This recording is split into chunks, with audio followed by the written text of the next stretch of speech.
Hey guys, I'm Dimension Jump, and today I do my top 5 favourite DLC packs.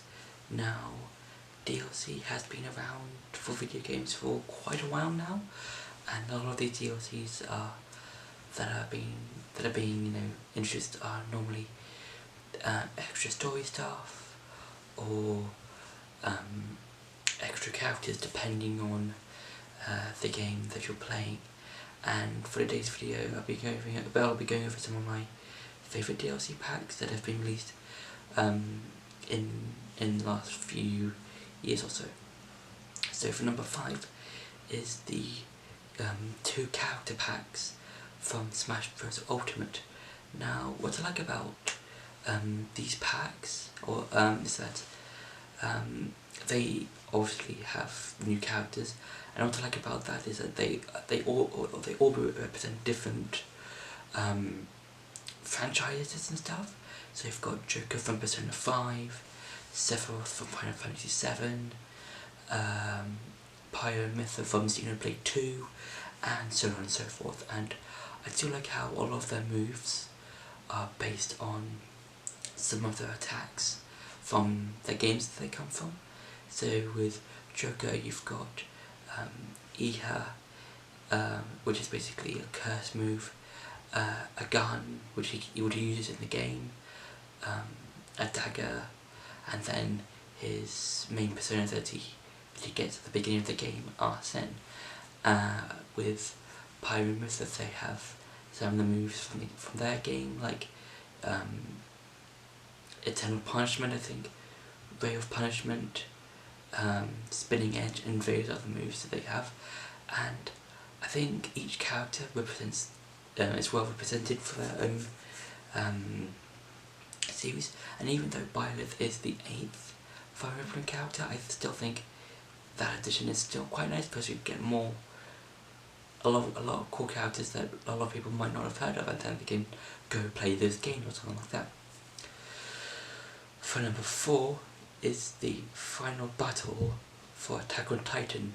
Now, what I like about Final Battle is that it adds in the 3rd season from Attack on Titan and puts it into the game, and this is slightly different in terms of how how Final Battle is used with when you compare it to the main game, in which with Final Battle it's more like this storyline tree thing, in which you'll have different story elements going on at different times, and I think they get progressively harder. So I think one of the early missions that you do is like a C rank, so I think that's easy, and then one of the later ones is like an AS rank thing that you do, where I think you have to beat the Colossal Titan. And yeah, I think that's quite enjoyable. I do like how it uses, like, season 3 in the game. One of the downsides, I would say, to Final Battle, especially with season 3, is that a lot of the cutscenes are just people talking, and there's rarely any full-on animated kind of in-game cutscenes, like how a lot of the cutscenes in the game have people flying through the air on their ODM gear, or just riding on the horses or stuff like that. And I think I would even call it that had some stuff like that. And I know, like, with season 3 it's not as jam-packed, and in terms of like how long it is, because like with season 3 it was cut into 2 parts, so I think I can kind of see where I was going with. So yeah, but overall I do think Final Battle is quite fun and enjoyable. For number 3 is the City That Never Sleeps from the 2018 Spider-Man game. Now, what I like about this DLC is that how it continues on following the events of the original game, in which Hammerhead is trying to become the ultimate, or not ultimate, the head mafia leader man. And at the beginning he starts off with this sort of man who kind of likes to bring out intimidation and stuff like that, and then later on he comes a bit more stronger when he gets on the stable suit, and then in the final DLC fight, or the DLC pack, he basically has become the cyborg, and that's kind of interesting because we kind of see his progression throughout that DLC pack. And I do like how Spider-Man teams up with different people throughout the DLC pack. So in the first one, the heist, he teams up with Black Cat because she's trying to steal the Marcia hard drives and trying to get the money.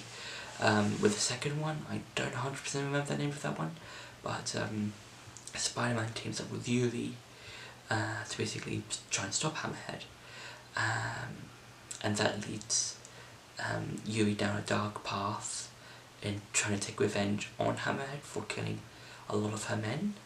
And with the final one with Sable, it sees Spider-Man teaming up with Sable to fully take out and stop Hammerhead once and for all. And I think all those stories are really interesting, and they all like are even though they're an extension of the original game, they're still kind of like, you know, their own thing, and still feel like something new and stuff like that. I think it's really cool and interesting. For number 2 is the Dawnguard quest from Skyrim. Now what I like about Dawnguard is that you can see new stuff out of Skyrim, kind of like how Hearthfire and the Dragonborn DLC quests did. But this time you can become a vampire hunter and basically try and defeat vampires. And you can also become a vampire, launch yourself when you're given the chance to become a vampire by the head vampire guy. And I think that's really interesting because it adds more lore to Skyrim, and I do like how this, when you do unlock it, it affects part of the map as well, in which when you do activate the quest, you'll hear that the Hall of the Vigilant, I think, you hear that the hall has been burned down by vampires, and that's a really cool thing because we can see that all the vampires are now a threat to Skyrim, and you go to where the Dawnguard is, Fort Dawnguard, and ask him the drone, and then the story continues from there and there, and you hear about how the daughter of the leader of the vampires wants to stop her father, and you go on a long quest of going through all these different things and stuff like that. And I think it's a really enjoyable side quest or main DLC quest, and I think if you've got Skyrim, you should definitely play it. And if you haven't got Skyrim, I suggest you get Skyrim and play the DLC quest as well as the other stuff Skyrim that the game has to offer. And for number 1 is the Champion's Ballad from Breath of the Wild. Now, what I like about the Champion's Ballad is that, like with the Dawnguard quest, it adds a bit more lore to the world of Breath of the Wild, and it sees you, it shows you the different, all the different champions and from the past, and it shows you like how they were sought out by Zelda to try and for them to help her out and trying to defeat Calamity Ganon. And I think this is really good because it shows more of their personalities to us, because if you look at just the memory cutscenes that you have, and when you free each divine beast, I feel like we really got to see a bit of their personalities there. And then with I believe with the Champion's Ballad and as well as Age of Calamity, we got to see more of those personalities from the champions. And I do like how at the beginning you get the one-hit obliterator, which basically, as the name suggests, defeats anything in one hit, but in doing so you can only get hit by one hit. So it's kind of like a good sort of way of making something quite overpowered, something quite fitting to try and do. And I think the one-hit obliterator is basically like a double-edged sword in that it does much power, but you are also weak. It's kind of like a double-edged sword, glass cannon kind of thing. That's how I see it. And I feel like how at the end you get the Master Cycle Zero, which is basically a motorbike thing, and I think it's really fun and interesting, and it's a nice sort of DLC quest thing. So that's been my top 5 favourite DLCs packs. I hope you enjoyed this video. Don't forget to like, share and subscribe, and I'll see you in the next video.